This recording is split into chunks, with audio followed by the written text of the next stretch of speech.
오늘 말씀 신명기서 21장 1절에서 14절 말씀입니다.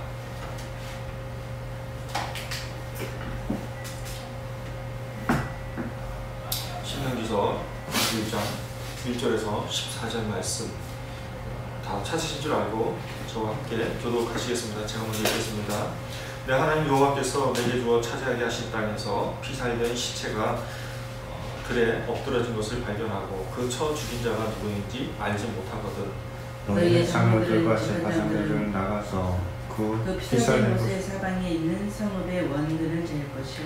그 피살된 곳에서 제일 가까운 성읍의 장로들이 그 성읍에서 아직 부리지 아니하고 멍에를 매지 아니한 암송아지를 취하여 그 성읍의 장로들이 우리 상상으로 갈지도 않고 씨를 뿌린 일도 없는 골짜기로 그 송아지를 끌고 가서 그 골짜기에서 그 송아지의 목을 꺾을 것이요.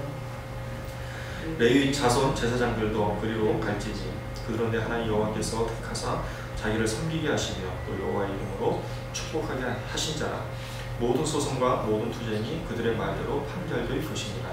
그 피살된 곳에서 제일 가까운 성읍의 모든 장자들을 그 골짜기에서 목을 꺾은 암송아지 위에 손을 씻으며 말하기를 우리의 손이 이 피를 흘리지 아니하였고 우리의 눈이 이것을 보지도 못하였나이다. 여호와여 주께서 성령하신 주의 백성 이스라엘을 사하시고 무죄한 피를 이스라엘 중에 머물러 두지 마옵소서 하며 그 피 흘린 자는 죄가 사함을 받으리니 너는 이와 같이 여호와께서 보시기에 정직한 일을 행하여 무죄한 자의 피 흘린 죄를 너희 중에서 제할지니라. 내가 나가서 가까워서 내 하나님 여호와께서 그들을 내 손에 넘기시고 내가 그들을 수사하지 않고 내가 만일 그 포로 중에 아리따운 여자를 보고 그에게 연연하여 아내를 삼고자 하거든 그를 내 집으로 데려갈 것이요 그는 그 머리를 밀고 손톱을 베고 또 포로의 의복을 벗고 내 집에 살며 그 부모를 위하여 한 달 동안 애국한 뒤에 내가 그에게로 들어가서 그의 남편이 되고 그는 내 아내가 될 것이요. 함께 읽겠습니다. 그의 나를 기뻐하지 아니하거든 그의 마음대로 가게 하고 결코 돈을 받고 할지 않으시라. 내가 그를 욕구했은즉 종으로 여기지 말지니라. 하나님 아버지 감사합니다. 하나님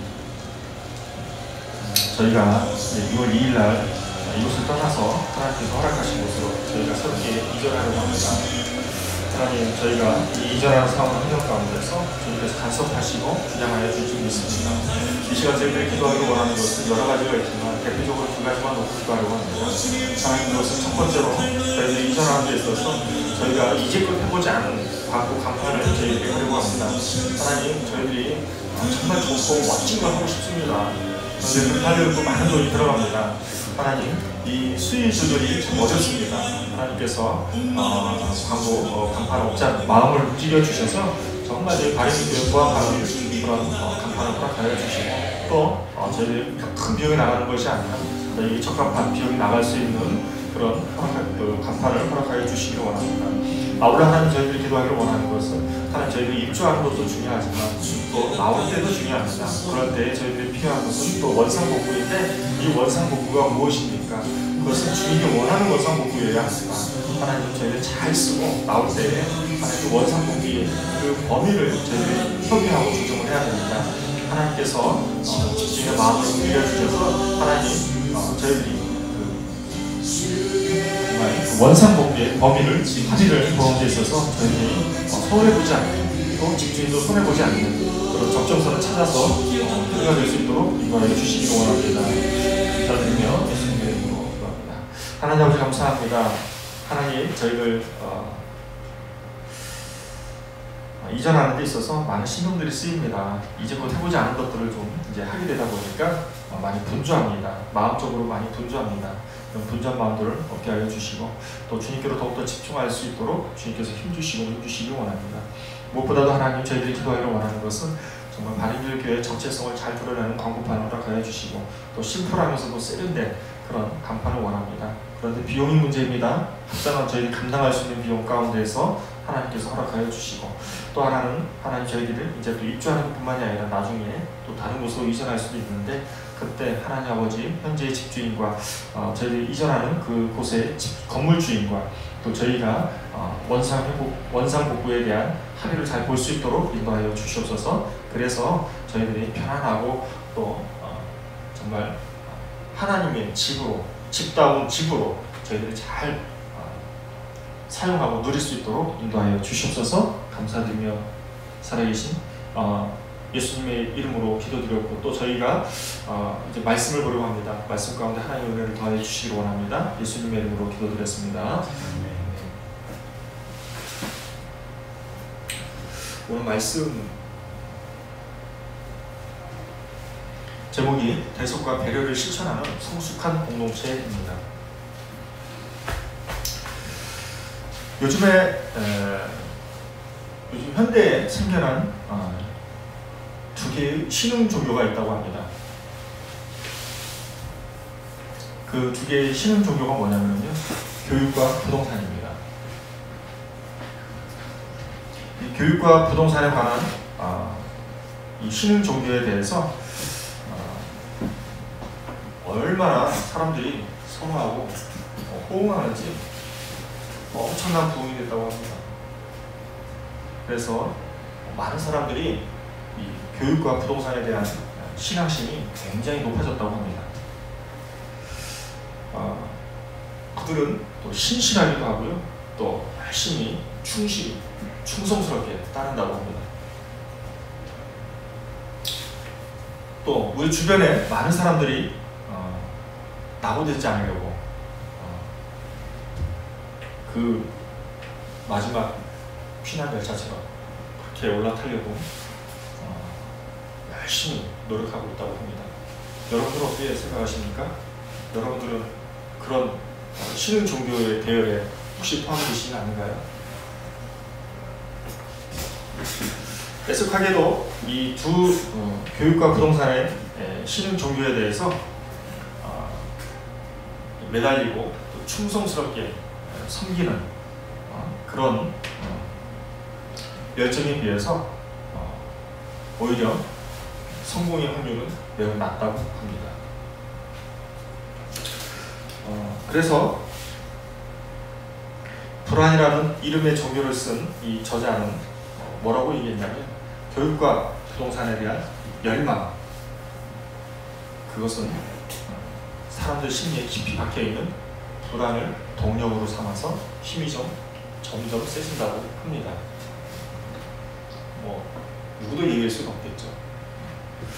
그렇게 저희들은 이 두 신흥, 교육과 부동산이라는 이 것에 대해서 저희는 불안으로 작동하고, 이 불안으로 인해서 계속해서 이 교육과 부동산은 점점 힘이 세진다는 이 얘기에 대해서 누구도 예외일 수는 없고, 저도 포함되고 여러분들도 포함되고, 그러는 가운데서 우리에게는 끊임없이 불안이 더욱더 격동을 할 수밖에 없다라는 글을 본 적이 있습니다.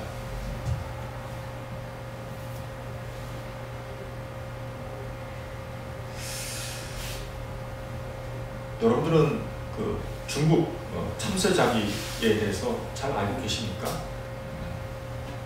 1950년대 후반에 중국에 있는 참새들이 순환이 있었대요. 왜 순환이 있었는가? 중국의 최고 권력자인 당시 마오쩌둥이 한 말에 의해서 시작이 됐답니다. 마오쩌둥이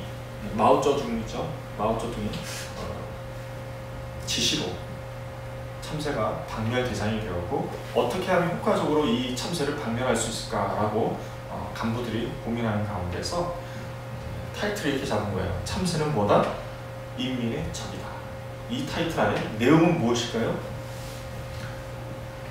그것은 참새 한 마리가 주워먹는 이 곡식의 양을 추산해서 산출했다고 합니다.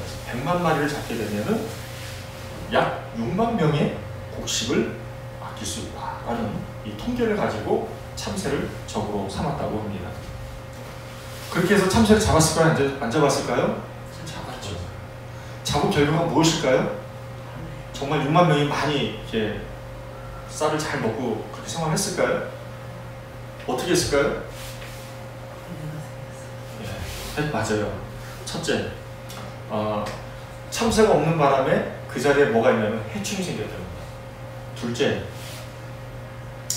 그 중국은 공산당이고, 공산당은 집단 농장이 있잖아요. 이 집단 농장에 대한 비효율성이 드러나기 시작했대요. 그리고 셋째, 뭐가 있었는가? 1958년부터 3년간 무려 3천만 명이 죽는 대기근이 생겼다고. 그러니까 엄청난 결과가 나오게 된 것이죠. 이처럼 지도자가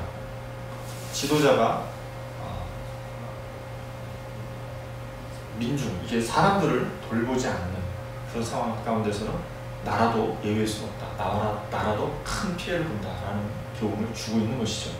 오늘 본문이 무엇입니까? 오늘 본문에서 대속과 배려를 실천하는 성숙한 공동체입니다. 이 공동체에서 지도자는 되게 중요합니다.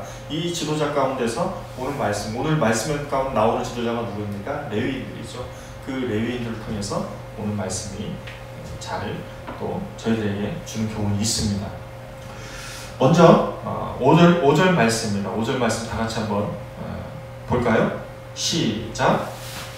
5절 말씀 다 같이 한번 봐주세요. 시작. 제사장들과 그리로 같이 그런데 여호와께서 택하사 자기를 섬기게 하시고 또 여호와의 이름을 축복하게 하시니라. 모든 소송과 모든 투쟁이 그들의 말대로 판결될 것입니다. 레위 자손 제사장들도 누구예요? 지도자들이죠. 지도자들이 맡겨진 일이 뭡니까? 내 하나님 여호와께서 택하사 자기를 섬기게 하시며, 자기를 섬기는 게 누구예요? 하나님이죠. 하나님을 섬기게 하시기 위해서 누굴 택했다? 레위 자손의 제사장들을 택했다. 근데 여기서 하나님을 섬긴다라는 내용, 이 하나님을 섬긴다라는 내용에는 이 원문을 보면, 원어를 보면 이게 우리가 생각하는 거하고 또 달라요. 어떻게 다를까? 오늘 하나님을 섬긴다라는 입장에서는 예배자의 입장이 아닙니다. 누구의 입장인가요? 예배를 집례하는 자의 입장이에요. 다시 설명하면 하나님을 섬긴다라고 하는 것은 원어적 의미에서는 제사 의식을 베푸는 입장이라는 거예요. 레위인들의 입장이라는 거예요. 많은 백성들이 와가지고 예배를 그 제사 의식에 참여하는 사람의 입장이 아니라 제사 의식을 베푸는 자의 입장이에요. 이게 무슨 입장이에요? 지도자의 입장이라는 거예요. 지도자의 입장에서 뭐라고 나오는가? 지도자의 입장에서 원문을 보면 이 말에 의미가 있어요. 어떤 의미가 있냐면 제사장들은 무엇을 해야 되는가? 5절 하반절에 보면 이렇게 나와 있습니다. 모든 소송과 모든 투쟁이 그들의 말대로 판결될 것이니라. 뭐예요? 하나님을 섬기게 하는 그 택하신 자들이 있어요. 그게 누구예요? 레위 자손의 제사장들이에요. 이 제사장들에게 맡겨진 일이 무엇인가? 그것은 모든 소송, 모든 투쟁이 있다는 거예요. 뭐예요 이게? 싸움이 있다는 거잖아요. 싸움을 어떻게 해야 돼요? 판결돼야 돼요.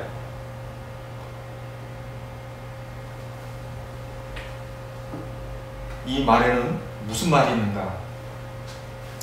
공동체를 어떻게 한다고요? 평화를 도모해야 한다. 평화를 도모할 뿐만이 아니라 무엇을 위해서 무엇을 위한 제사 의식이 있어야 되냐면 이스라엘의 정결을 유지하는 것에 대한 제사가 있어야 한다는 거예요. 이게 오늘 본문에 있어서 가장 핵심이 되는 메시지예요. 이 관점을 가지고 우리 다 같이 1절부터 9절 말씀을 함께 다시 한번 봉독하겠습니다. 시작.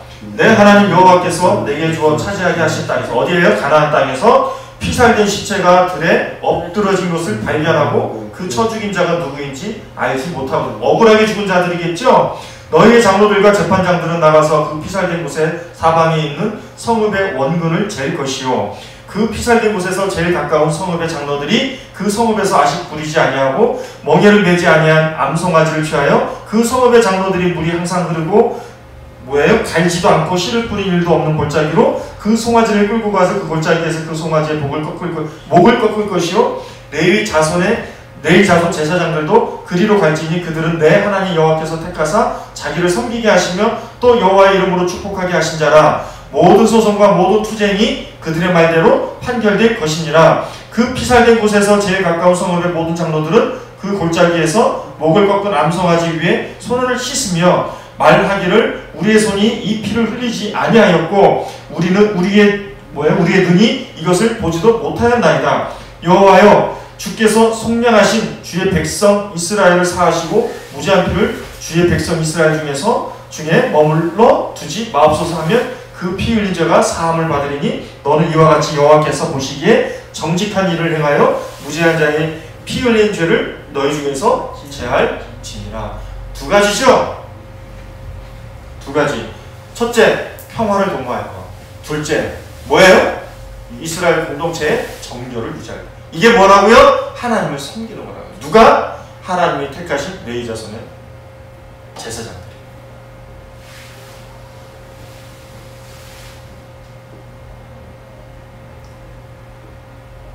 그리고 나서 10절에서 14절 말씀.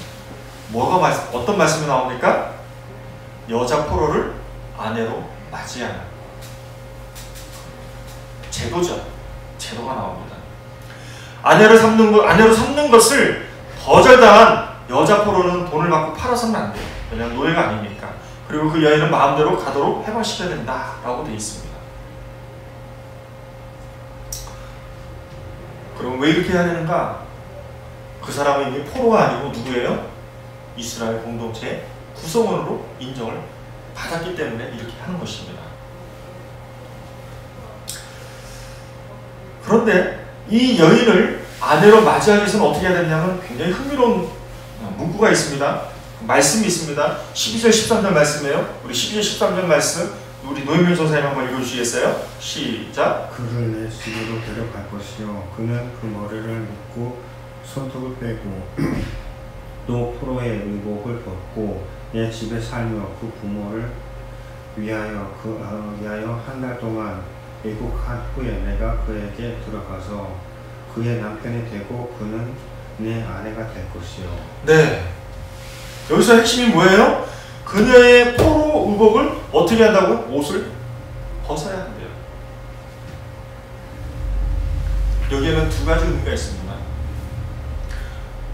포로로 잡혔을 때 그 당시의 옷을 입었던 것을, 당시 입었던 옷을 벗는다는 것은 무엇인가? 첫 번째로는 공동체가 전환된다라는 거예요.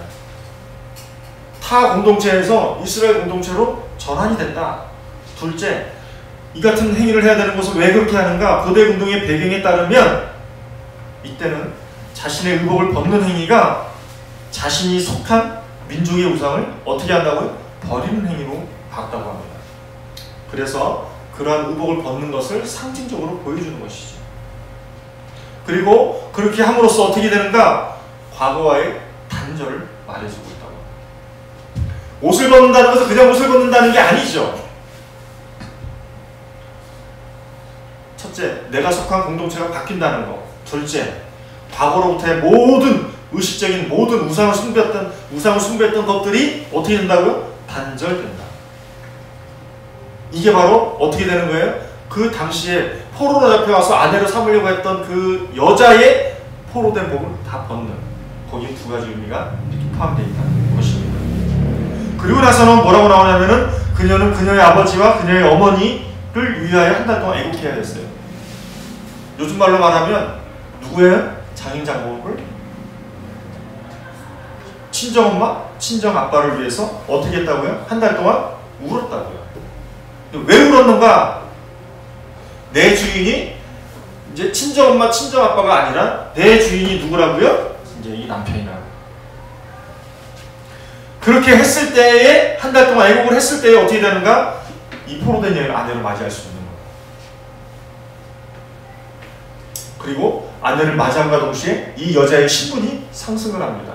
뭘로요? 이스라엘의 딸로서의 위치로 상승하는 거죠. 이제 포로된 여자가 아닌 거예요. 이게 무엇을 말하고 있습니까? 이 포로된 여인이 지금 한 달 동안 애국했어요. 자신도 옷도 벗었어요. 과거에 단절했어요. 이 여인은 이제 뭘 할 수 있다? 이제 이스라엘의 신앙을 받아들일 만한 상황이 됐다라고 말하고 있는 것이죠. 그리고 그 신앙을 바탕으로 해서 그보다 더 능가할 수 있는 신앙이 업그레이드가 될 수 있는 상황이 됐다라고 말하고 있는 것이죠.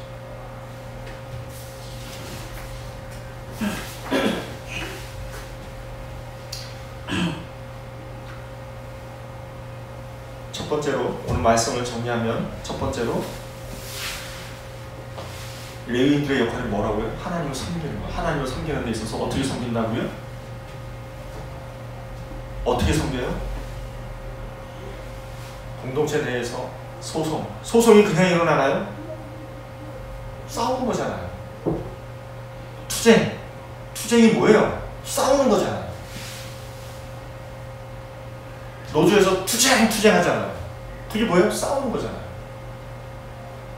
근데 그런 상황 환경 가운데서 하나님이 택하고 선택하신 레위 자손의 제사장들은 어떻게 한다고요? 평화와 정결을 유지하는 직책이 바로 뭐라고요?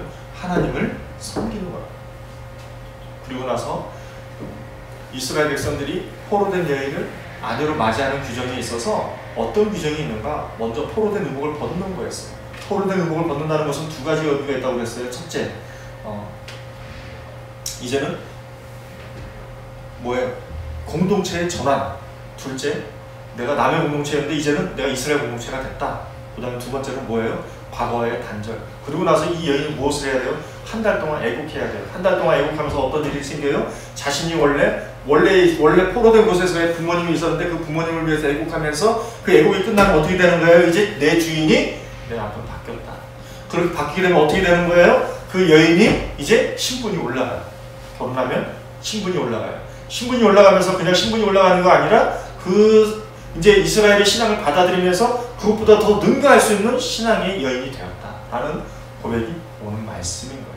다 같이 한번 10절부터 14절 말씀을 함께 봉독하시겠습니다. 시작. 내가 나가서 적군과 싸울 때 내 하나님 여호와께서 그들을 내 손에 넘기심으로 내가 그들을 사로잡은 후에 내가 만일 그 포로 중에 아리따운 여자를 보고 그에게 연연하여 아내를 삼고자 하거든 그를 내 집으로 데려갈 것이요 그는 그 머리를 밀고 손톱을 빼고 또 포로의 의복을 벗고 내 집에 살며 그 부모를 위하여 한 달 동안 애국한 후에 내가 그에게로 들어가서 그의 남편이 되고 그는 내 아내가 될 것이요 그 후에 내가 그를 기뻐하지 아니하거든 그의 마음대로 가게 하고 결코 돈을 받고 팔지 말지라 내가 그를 욕보였은즉 종으로 여기지 말지니라. 왜요? 이미 아내가 되고 정체성이 어떻게 됐어요? 이미 공동체가 이스라엘 공동체의 여인이었기 때문에 포로된 여인이 아니었기 때문에 포로된 여인식으로 대하지 말라라는 것이죠.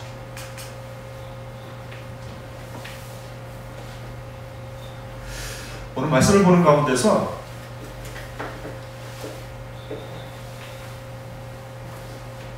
제가 묵상을 하는 가운데서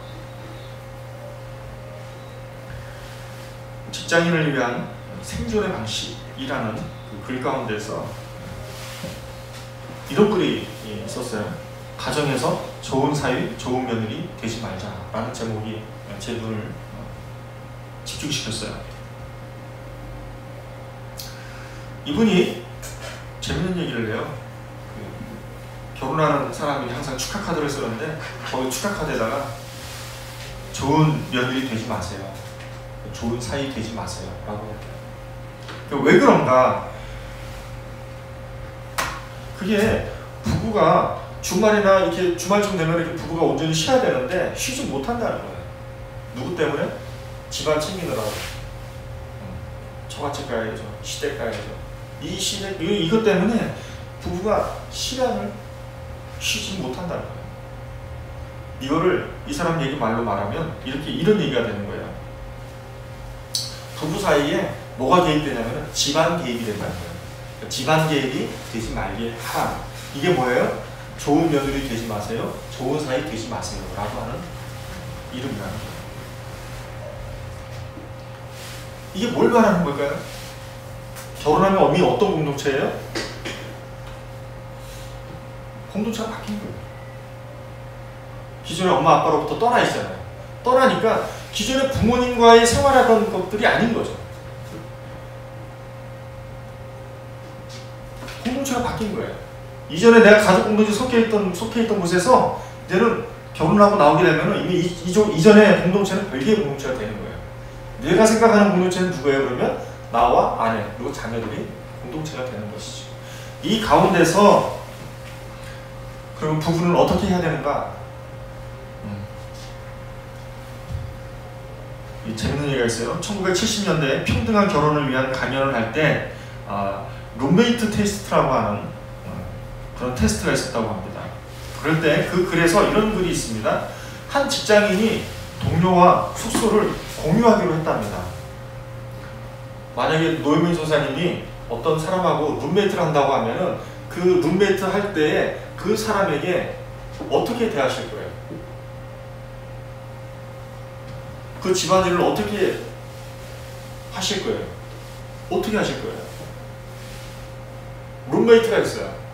룸메이트로 생활을 해야 되는데 집을 같이 써야 되는데 거기에 집안일을 어떻게 할 거냐? 어떻게 하나?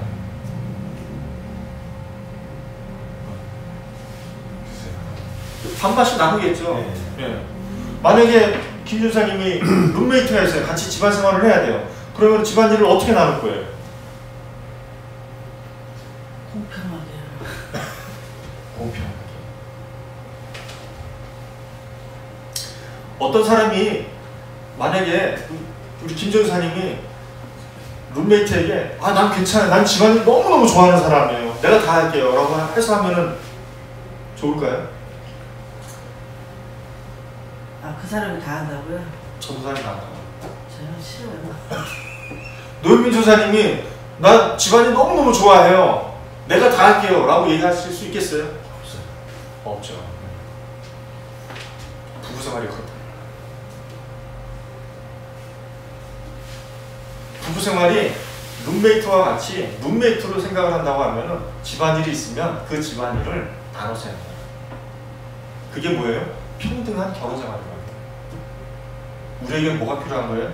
평등한 결혼생활이 필요한 것이죠. 왜요? 공동체가 다릅니다. 이전 공동체하고 달라요. 누가 다 해야 돼요? 룸메이트. 우리 부부, 결혼. 부부에서 그 집안일도 나눠서 해야 돼요. 해야 되는 것들이 많은 거죠.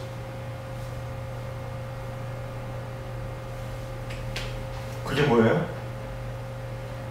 성숙한 공동체라는 거죠. 어느 누군가 혼자서 전적으로 다 할 수는 없다는 거죠. 또 그 공동체를 위해서, 가족 공동체를 위해서 무엇을 해야 되는가? 오늘 말씀처럼 평화를 위해서 수고해야 되고, 무엇을 위해서? 가족 공동체의 정결을 위해서 우리가 힘쓰고 애써야 한다는 것이죠. 우리 자녀를 위해서, 내 남편을 위해서, 내 아내를 위해서 무엇을 해야 된다고요? 정결함을 유지하기 위해서. 또 우리 가정에 뭘 위해서? 평화를 유지하기 위해서. 그래서 하나님께서 어떻게 하셨다고요? 그게 하나님을 섬기는 거라고요. 하나님을 섬기는 거고, 그 하나님을 섬기기 위해서 어떻게 하셨다고요? 하나님께서 레위 자손 가운데에 택하시고 그 가운데서 제사장을 삼으셨다고요. 저와 여러분들은 어떤 사람들입니까? 하나님께서 레위 자손 가운데서 택하셨잖아요. 그럼 이 자리에 왔잖아요. 이 자리에 와 있는 상태에서 저와 여러분들의 가정생활은 어떻게 해야 되는 거예요? 우리 가정생활에 평화와 정결을 위해서 힘쓰고 애쓸 뿐만이 아니라 그 생활은 어떻게 해야 된다? 우리의 공동체고, 우리의 공동체를 위해서 저와 여러분들은 공평하게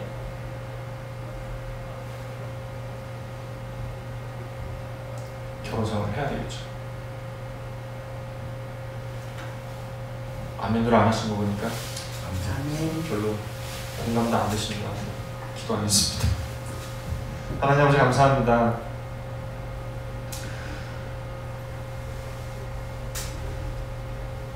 하나님, 오늘 말씀처럼 그렇게 살고 싶습니다. 하나님께서 우리를 택하시고 부르셔서 지도자로 세우셨는데, 왜 이 지도자를 세우셨는가? 그것은 하나님께서 이전의 가정생활이 아니라 그것을 단절시키고 새로운 가족 공동체로서 세우기 위함입니다. 동시에 그 가족 공동체를 위해서 어떻게 해야 됩니까? 저희들이 부르심을 받은 저희들이 평화를 도모하면서 동시에 정결함을 유지시키는 것이 우리의 미션입니다. 하나님, 너무 멋지고 좋은 말인데 저희들이 받아들이기가 힘들고, 이론은 알겠는데 저희들의 정서적으로 또 마음으로 받아들이기가 참 어렵습니다. 또 우리의 습관들이 그런 것들을 자꾸 저항합니다. 이러한 저희들의 모습을 불쌍히 여기시고 긍휼히 여겨 주시옵소서. 감사드리며 예수님의 이름으로 기도드렸습니다.